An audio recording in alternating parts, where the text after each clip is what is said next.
Yoshimitsu é um personagem lendário, um personagem que na verdade quebra as regras dos jogos de luta e tem um estilo de luta tão bizarro que acaba tornando tanto o personagem interessante, mas também os seus poderes. Sem contar que ele porta uma espada que é ainda mais incrível. Então hoje, como de costume, vamos analisar a história, poderes, força e velocidade do lendário Yoshimitsu.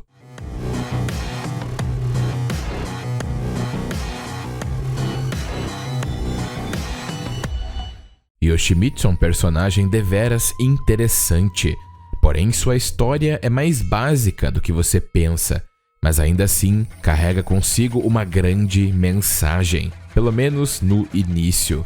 Ele não mudou praticamente em nada em termos de personalidade conforme os jogos foram desenvolvendo ele. Yoshimitsu é o líder do clã Manji, um conhecido grupo de ninjas, entre aspas, estilo Robin Hood, que rouba dos ricos e dá aos pobres e inocentes. Kunimitsu já foi a segunda no comando, até que foi expulsa por Yoshimitsu quando foi descoberto que ela estava roubando dos fundos do clã. A espada empunhada por Yoshimitsu é o sinal da liderança. Quando um novo líder do clã é eleito, o antigo líder é sacrificado pelo uso da espada, que então transfere seu poder para o novo portador. Mais tarde, descobriu-se que a espada era amaldiçoada e que a única maneira de manter seu poder controlado era matar vilões regularmente. O clã já teve vários confrontos com outros personagens e até organizações de Tekken, como a Mishima Zaibatsu, Ganryu e, mais notavelmente, Bryan Fury, que havia matado vários membros do clã. Em Tekken 1, Yoshimitsu é descrito bizarramente como um ninja do espaço, que também é o chefe do grupo de roubo mundial conhecido como Manji. Esse grupo é conhecido por roubar apenas de pessoas que lucram com atividades desonestas. Eles são um grupo de Robin Hoods que devolvem coisas aos pobres. E já que tocamos no assunto ninja do espaço, é claro que ele não é do espaço, vamos mencionar algumas curiosidades sobre ele. Nos manuais de Tekken 1 e Tekken 2, e o manual se refere ao seu estilo de luta como Jujutsu, estilo Manji. Será que temos mais um caso de Lin Kuei em outra franquia? Apesar de Yoshimitsu nunca ter revelado seu rosto, sua aparência é baseado em Taira no Kagekyo, outro personagem da Namco que aparece e é o personagem principal em Genpei Toma Den e sua sequência, que foram jogos lançados apenas no Japão. Também pode ser mencionado que em Tekken 6, Yoshimitsu pode se parecer com Taira no Kagekyo através da customização. E em Tekken 4, o traje do segundo jogador é parecido muito com ele. Embora Yoshimitsu seja considerado um ninja diversas vezes, ele sempre apareceu mais de forma semelhante a um samurai, e a maioria de seus itens de personalização são armaduras de samurai, e ele raramente tem itens ninja.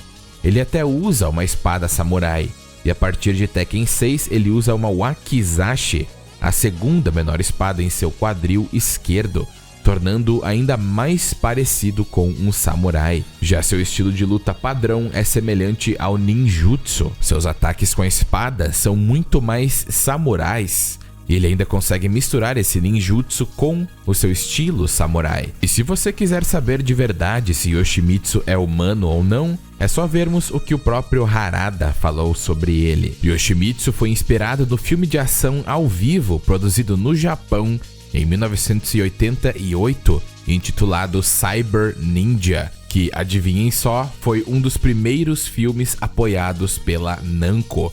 Yoshimitsu também teve uma participação em Soul Calibur, mas apesar de não ser a mesma pessoa que o Yoshimitsu de Tekken, eles são praticamente iguais no resto. Já que a franquia Soul foi mencionada, vamos deixar claro que a teoria de que Tekken e Soul Calibur serem do mesmo universo é justamente isso, uma teoria.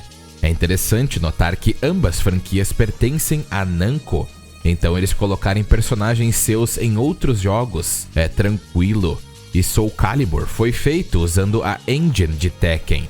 Nunca foi dito diretamente que a série Soul é canônica a Tekken e vice-versa, apesar de, é claro, termos algumas referências. E o resto são simplesmente crossovers, como Heihachi viajar no tempo com um fragmento da Soul Edge, ou o cenário da cova em Tekken 5 ser uma referência a Soul Calibur também, mas não há conexão nenhuma além disso.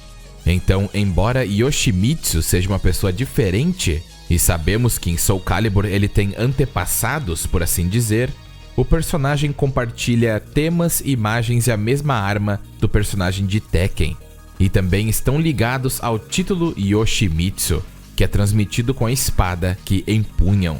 Mas, além disso, eles não têm conexão canônica. Em Soul Calibur 5, o segundo Yoshimitsu assumiu o manto, e nesse jogo foi começado a tradição de matar o antigo Yoshimitsu para se tornar o novo. No universo de Soul Calibur, o título é obtido ao eliminar o Yoshimitsu anterior, e também jurando lutar pelos fracos, pelo bem e pela justiça, seguindo o código do clã. Há uma razão pela qual o novo Yoshimitsu tem que eliminar o antigo. E isso acontece porque é preciso manter o controle da espada, que foi corrompida pelo Yoshimitsu original em sua dor, raiva e desejo de vingança contra Nobunaga, que matou seu clã original. Então, tanto em Tekken quanto em Soul Calibur, a lâmina de Yoshimitsu tem uma maldição maligna ligada a ela. Essa maldição afligiu o Yoshimitsu original, que nomeou sua espada como Yoshimitsu também, a lâmina corrompida sendo uma parte dele quando ele atribuiu seu próprio nome à lâmina. Ele selou o poder maligno. Assim, os únicos que podem controlar a espada devem levar o nome para que a espada os obedeça. Só pode haver um Yoshimitsu para que a espada os reconheça. Se a lâmina não tivesse dono, ela ficaria fora de controle e se tornaria um perigo. Já em Tekken, vemos Yoshimitsu empunhar sua espada desde sempre. A espada Yoshimitsu é uma espada japonesa especial, transmitida por muitas gerações no clã Manji. Sua natureza é incrivelmente semelhante à lenda das espadas feitas por Muramasa, na qual uma espada forjada por ele não pode ser embainhada até que tenha matado alguém. Somente em Tekken 6, Yoshimitsu descobre a verdadeira natureza da espada e entra no 6º torneio do Rei do Punho de Ferro para encontrar uma maneira de controlá-la. Em seu final não canônico de Tekken 6, após absorver o núcleo de Azazel, sua nova espada, conhecida como Fumaken, reverte para sua espada original, e quando ele atinge o solo com ela, uma grande onda de choque dispara da lâmina. A partir de Tekken 6, a espada de Yoshimitsu não brilha mais, porque está perdendo poder e está corrompida. E essa corrupção pode ser visivelmente observada em Tekken Tag Tournament 2. Pensem comigo, Soul Calibur e Tekken é como o Akuma de Street Fighter é para Tekken. Existe um Akuma em Tekken que não tem nada a ver com o Akuma de Street Fighter, tirando a aparência e os golpes. Mas e quanto ao estilo de luta de Yoshimitsu? O Rage Art de Yoshimitsu explica tudo sobre ele. Movimentos rápidos, erráticos e inortodoxos para detonar completamente o inimigo. Isso sem contar que ele pode copiar os movimentos do oponente com a habilidade Soul Stealer. Devido ao fato de Yoshimitsu portar sua espada em quase todos os momentos, é justo pensar que ele só tenha habilidades nessa área. Porém, Yoshimitsu pode usar não só sua espada, como também seus punhos. Isso sem contar que Yoshimitsu tem um sopro de veneno e pode se tornar até invisível.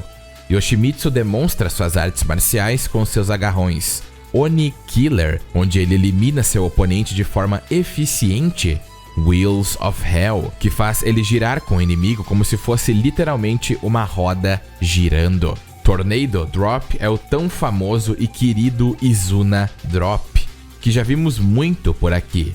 E por fim, Há também o Rainbow Drop, que é um mini Izuna Drop. As técnicas Tobi Ushiwaka e Kanguru Kick estão aí para mostrar que Yoshimitsu é muito inortodoxo, mas não acaba por aí, pois ele ainda tem uma grande variedade de chutes que pegariam muitos oponentes desprevenidos tranquilamente. A técnica mais conhecida de Yoshimitsu é o seu Oni Kick, ou chute Oni, onde ele realiza um chute giratório para cima e ainda pode fazer a mesma coisa para baixo, mas ele ainda pode usar esse Oni Kick em conjunto a outras técnicas para ficar ainda mais imprevisível, como o zigue-zague, e se ele quiser ele pode virar o peão do baú e acertar o inimigo nas pernas enquanto gira com a técnica Manji Spin Low Kicks, e pode fazer esse giro para cima e acertar o inimigo ou desviar. Mas nada disso se compara ao combate misto entre golpes e espada. Para início de conversa, Yoshimitsu pode se curar no meio da batalha com a postura da cura indiana. E através dessa postura, ele pode realizar uma variedade de golpes para enganar o inimigo. Ele pode aplicar golpes normais e até mesmo se teletransportar. E caso ele queira ser zoeiro, ele ainda tem um ataque que elimina o inimigo com um golpe, como Paul Phoenix tinha antigamente. E como eu disse, o combate misto entre espada e punho pode ser muito bem visto nos seus combos de 10 hits. Yoshimitsu tem algumas poses de combate que são extremamente incomuns, como ficar parado em cima da espada com a técnica Flea Step ou passo pulga, onde ele pode até caminhar com a espada.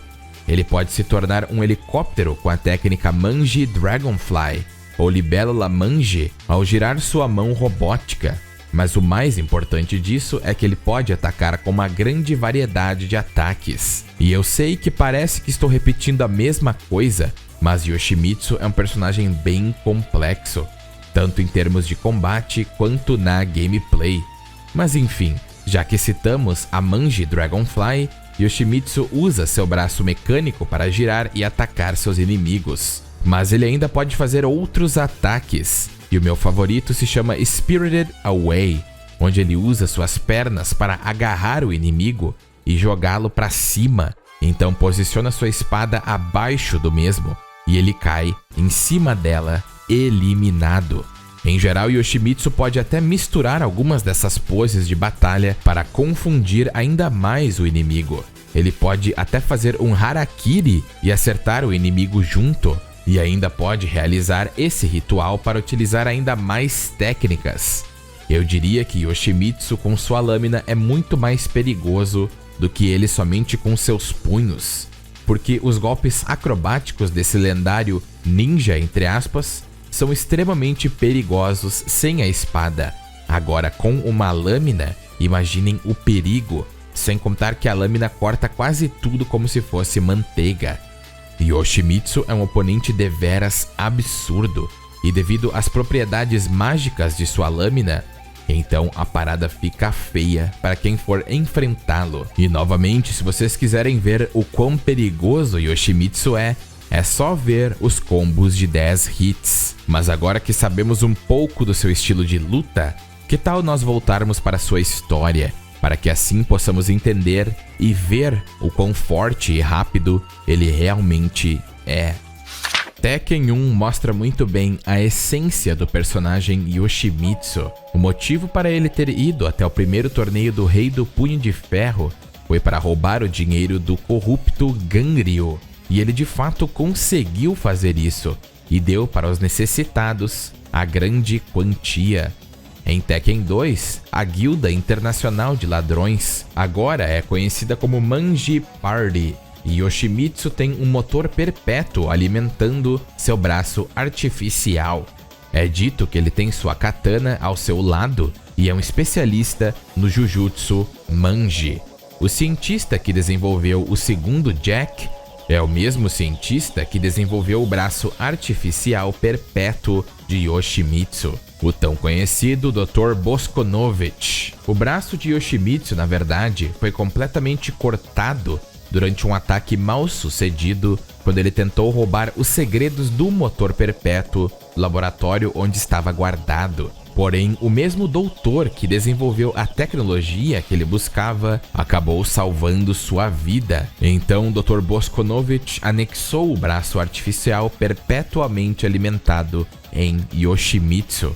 Ele escapou com segurança e entrou no torneio para resgatar o Dr. Bosconovitch, que acabou sendo capturado por ninguém menos que Kazuya Mishima. Yoshimitsu consegue salvar seu amigo de um helicóptero que estava explodindo ao girar sua mão como uma hélice. Porém, as coisas não tiveram um final feliz. Apesar de Yoshimitsu ter salvo o Dr. Bosconovitch, em Tekken 3, o doutor acabou criando a máquina Cold Sleep, ou sono gélido, durante seus experimentos em busca da vida eterna. A tecnologia, ainda não comprovada, foi usada para preservar sua filha, que acabou falecendo repentinamente. Yoshimitsu levantou fundos de pesquisa e, como o líder do partido Manji, ajudou os pobres e desfavorecidos. Yoshimitsu visitou o Dr. Bosconovitch quando soube dos muitos desaparecimentos de artistas marciais. Yoshimitsu ficou surpreso ao encontrar Bosconovitch sofrendo de um misterioso organismo patológico. Acredita-se que tenha sido contraído durante os experimentos de laboratório relacionados à máquina Cold Sleep. Como uma estranha história de ficção científica, o Dr. Bosconovitch afirma que precisa do sangue de Ogre para viver. E em dívida com o Dr. Bosconovitch, Yoshimitsu entra no torneio para ajudar um velho amigo.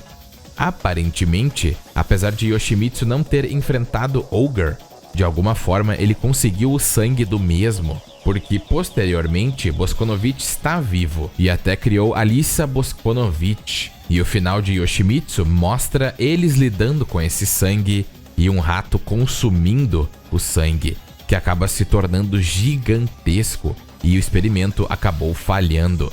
Em Tekken 4, Yoshimitsu se dedicou a fornecer ajuda humanitária a refugiados. Uma escassez crônica de fundos e mão de obra acabou tornando a vida difícil para os Manji. E ouvindo notícias do próximo torneio, Yoshimitsu percebeu que essa seria uma oportunidade sem precedentes para o partido Manji de assumir toda a Mishima Zaibatsu. Com a enorme riqueza desse último à sua disposição, eles seriam capazes de ajudar muito mais pessoas. Ele então se inscreveu imediatamente, resolvendo derrotar a Heihachi Mishima para o bem da humanidade. No seu final, Yoshimitsu é mostrado caminhando até Heihachi, que está cercado por um bando de homens de terno na mansão Mishima. Heihachi se recusa a entregar sua empresa aos Manji e se prepara para matar Yoshimitsu. Mas antes que ele pudesse, ele é interrompido com a notícia de que os Manji transportaram o cofre de dinheiro de avião. Devido ao fato de Heihachi dizer que Yoshimitsu venceu o torneio, esse final não é canônico e é mais um e se. Porém, Yoshimitsu de fato roubou o dinheiro de Heihachi, só não da forma que é demonstrada no seu final. Especialmente porque em Tekken 5, ficamos sabendo no guia oficial que no final do torneio, Yoshimitsu invadiu os cofres da Mishima Zaibatsu e roubou o dinheiro para si. Durante essa operação, Yoshimitsu notou Bryan Fury caído e o levou para o Dr. Bosconovitch. Um mês depois, Yoshimitsu foi até a instalação e descobriu tudo em ruínas, e muitos membros do partido Manji foram massacrados. Yoshimitsu encontrou o Dr. Bosconovitch na seção mais profunda do laboratório de pesquisa. Bosconovitch revelou que foi Bryan Fury que fez tudo isso, pois ele estava com um gerador perpétuo recém-implantado, e ele era o responsável pela carnificina. Quando Yoshimitsu ouviu que Bryan havia entrado no 5º torneio, ele se inscreveu para se vingar em nome dos falecidos membros do clã Manji. Durante o 5º torneio, Yoshimitsu percebeu a rápida queda da espada Yoshimitsu, que estava em desordem. Isso tudo enquanto ele perseguia Bryan Fury. Ele não teve oportunidade de matar o ciborgue, mas descobrimos que a espada, na verdade, é uma matadora de demônios e tem necessidade constante de ter sangue. E até agora, Yoshimitsu conseguiu suprir os desejos da espada, eliminando aqueles que têm o espírito maligno. Mas esse equilíbrio tem se deteriorando ultimamente, e se as coisas continuarem como estão, ela começará a desejar um novo hospedeiro.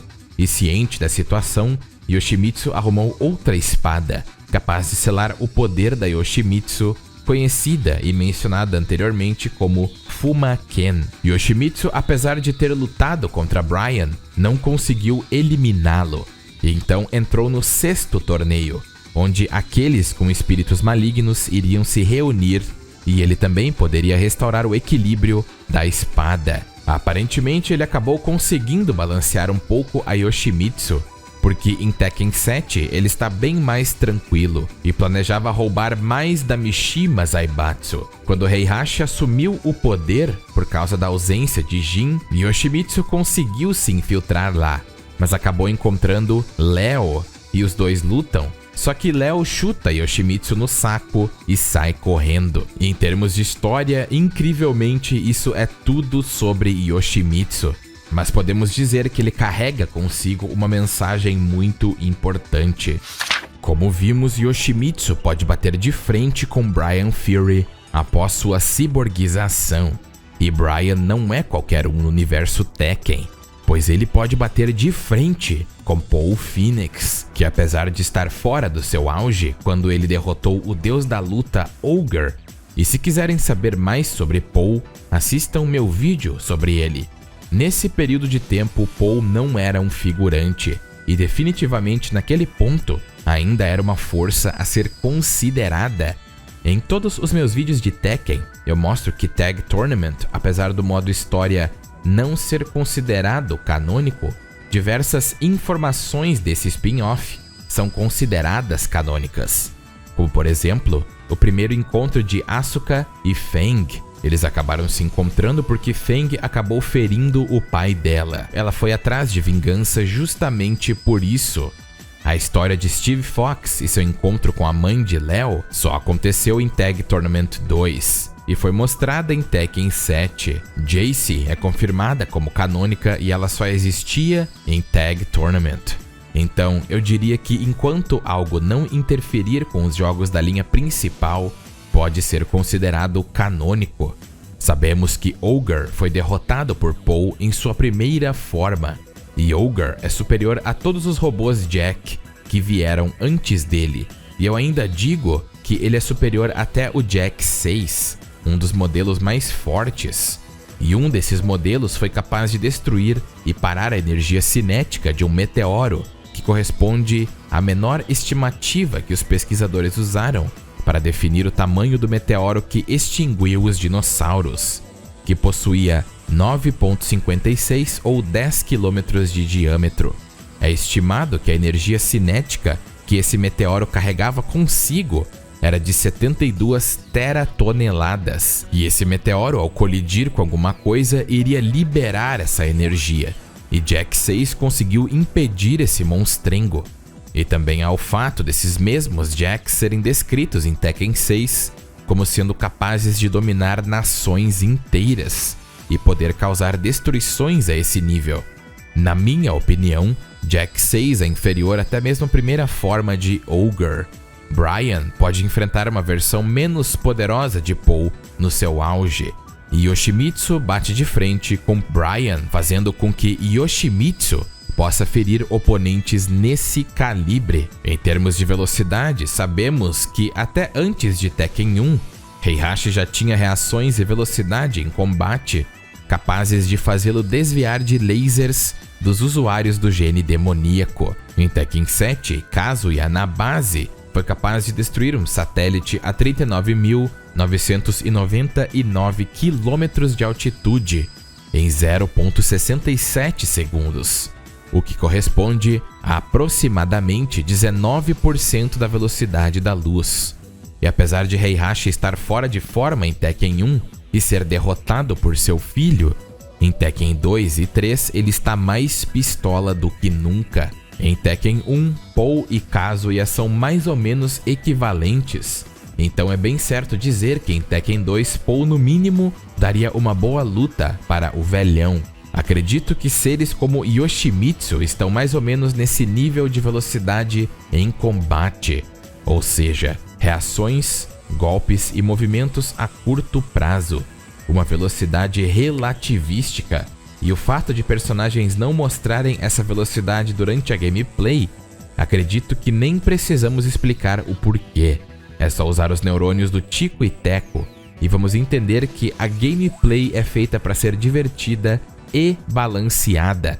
Se fôssemos jogar um jogo de luta, onde cada personagem tem velocidade relativística, ninguém no planeta iria conseguir acompanhar o jogo. Existe um conceito chamado dissonância ludonarrativa, que é o conflito entre a narrativa de um jogo, contada por seu enredo, e a narrativa transmitida através da jogabilidade.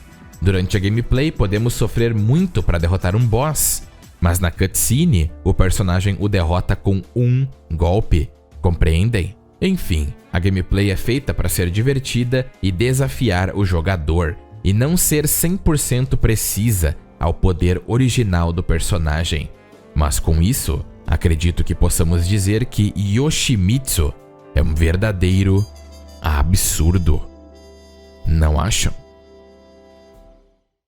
Muito obrigado a todos por assistir o vídeo e não esqueça de se inscrever e curtir se você gostou. E um muito obrigado a todos os membros e apoiadores do canal. E um agradecimento mais que especial aos membros Vitor Santos, Leon Games, Zero Espada, Muca e Dani. Muito obrigado pelo apoio fenomenal. E eu vou ficando por aqui. Espero que todos estejam bem e até mais.